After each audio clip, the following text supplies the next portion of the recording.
Tariff, tariff war. পৃথিবীর 99% মানুষ এখন এই ট্যারিফ শব্দটা সম্পর্কে জানে। ট্যারিফ ওয়ার, ট্রেড ওয়ার এইসব শব্দ সম্পর্কেও জানে। আর এই সবকিছুর পেছনে হইছে ডোনাল্ড ট্রাম্প। ডোনাল্ড ট্রাম্প ২য় বারের মতো ক্ষমতায় আসার পর থেকে এমন নতুন নিয়ম আসতেছে প্রত্যেক দিন, যেটা আমেরিকার প্রাইম মিনিস্টারদের ইতিহাসে এই ১ম বার। এই মাসের ২ তারিখে সে নিয়ে আসছে ট্যারিফ। বিশ্বের ৯০ টা দেশের উপরে বিভিন্ন পার্সেন্ট ট্যারিফ লাগাইছে। চায়নার উপরে সবচেয়ে বেশি লাগাইছে ১০৪%, বাংলাদেশের উপরে ৩৭%, ভারতের উপরে ২৬%, পাকিস্তানের উপরে ৫৮%, এরকম ৯০ টা দেশের উপরে লাগাইছে। আর এই নিউজগুলা পুরো মিডিয়া কভার করতেছে। আর যার কারণে পৃথিবীর ৯০% মানুষ যাদের ট্যারিফের সাথে তাদের কোনো কানেকশনই নেই, তারাও এখন জানে যে ট্রাম্প এমন কিছু একটা বলছে যেটা ট্যারিফ। আর এখন ট্যারিফ ওয়ার চলতেছে। আর এইটা হইলে বাংলাদেশের এটা হবে বা এতটা ক্ষতি হতে পারে। এইসবই সবাই চায়ের দোকানে আলোচনা করতেছে। কিন্তু এই ট্যারিফ কি? আর এই ট্রাম্প যে বাংলাদেশের উপর ট্যারিফ লাগাইছে বা ভারতের উপর লাগাইছে, চায়নার উপর লাগাইছে, এই টাকাটা কারা দিবে? কারা পাবে?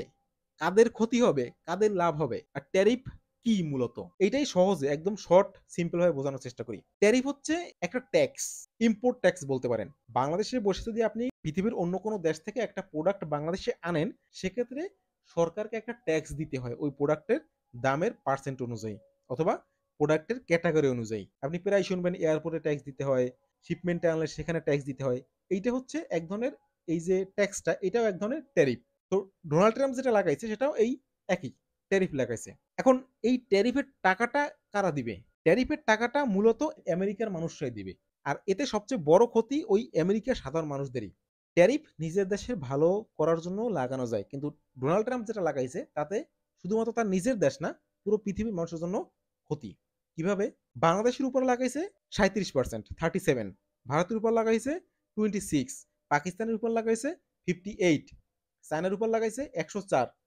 এখন ধরুন বাংলাদেশের উপরে ৩৭% লাগাইছে, আর বাংলাদেশ থেকে আমেরিকা কি কিনে? জামা কাপড় বেশি কেনে, শার্ট, গার্মেন্টস যে পণ্যগুলো আছে, শার্ট, প্যান্ট, গেঞ্জি।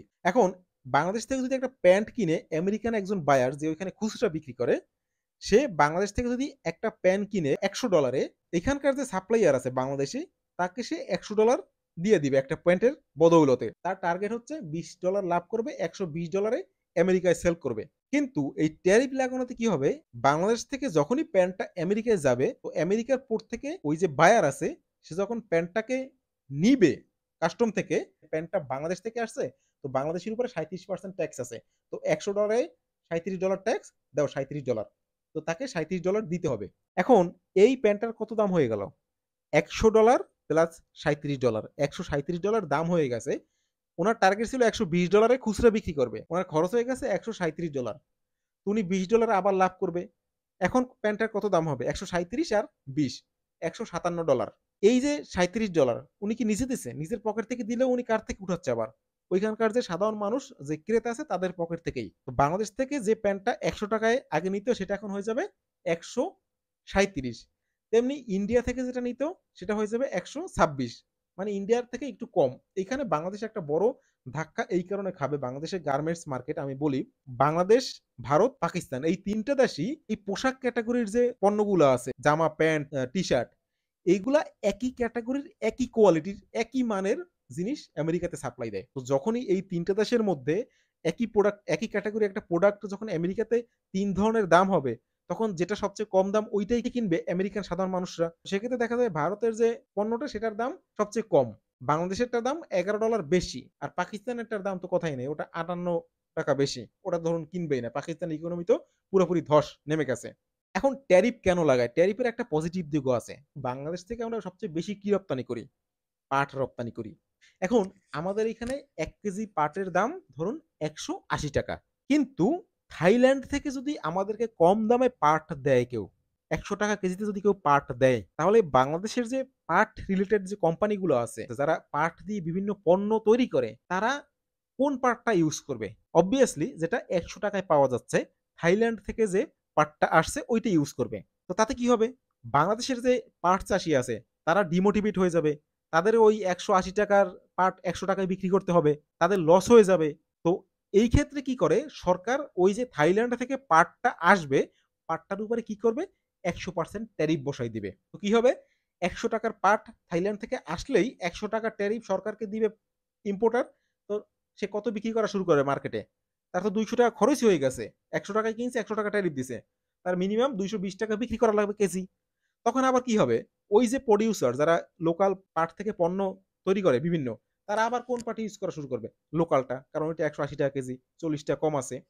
তো এইজন্য নিজের দেশের যে লোকাল প্রোডিউসার আছে, লোকাল যে কৃষক আছে, লোকাল যে ফার্ম আছে, এইগুলোকে বাঁচানোর জন্য অনেক সময় সরকার এই ট্যারিফ লাগায়। কিন্তু ডোনাল্ড ট্রাম্প যেটা লাগাইছে সেটা হচ্ছে ইললজিক্যাল ট্যারিফ। চায়নার উপরে 104% ট্যারিফ লাগিয়ে রাখছে। প্রথমে 34% লাগাইছে, পরে চায়নাও লাগাইছে, তারপর তারা আবার 50% বাড়াইছে। এভাবে করতে করতে 125% গিয়ে ঠেকছে। দুই পক্ষই 125% ট্যারিফ লাগাই দিছে। চায়না থেকে সবচেয়ে বেশি প্রোডাক্ট যায় ইউএসএ তে। ইউএসএ হচ্ছে পৃথিবীর সবচেয়ে বড় মার্কেট, বড় কনজিউমার হচ্ছে আমেরিকা। আর চায়না থেকে প্রত্যেক বছর প্রায় $400 বিলিয়ন মালামাল আমেরিকা নেয়। তার মধ্যে বেশিরভাগ হচ্ছে ইলেকট্রনিক্স আইটেম। ধরুন চায়না থেকে একটা মোবাইল আমেরিকায় নেওয়া হয়, আইফোনগুলা। আইফোনের কোম্পানি আমেরিকান, কিন্তু প্রডিউস কোথায় করতেছে? চায়নায়। তো আমেরিকা আবার চায়না থেকে সেটা কিনে নিচ্ছে। তো একটা আইফোন ধরুন আমেরিকা চায়না থেকে কিনে নিচ্ছে $1000, $1000 নিচ্ছে, ওইখানে $1200 বিক্রি করতেছে, $1100 বিক্রি করতেছে। এখন কি হবে? আমেরিকার কোনো ইম্পোর্টার চায়না থেকে যখনই একটা আইফোন $1000 ইম্পোর্ট করবে বিক্রি করার জন্য বা হোক বা ইউজ করার জন্য, তখনই ওই ফোনটার উপরে তাকে 104% মানে $1000 আবার ঠিক 104%-এ কত হয়? $1040 তাকে এক্সট্রা দিতে হবে।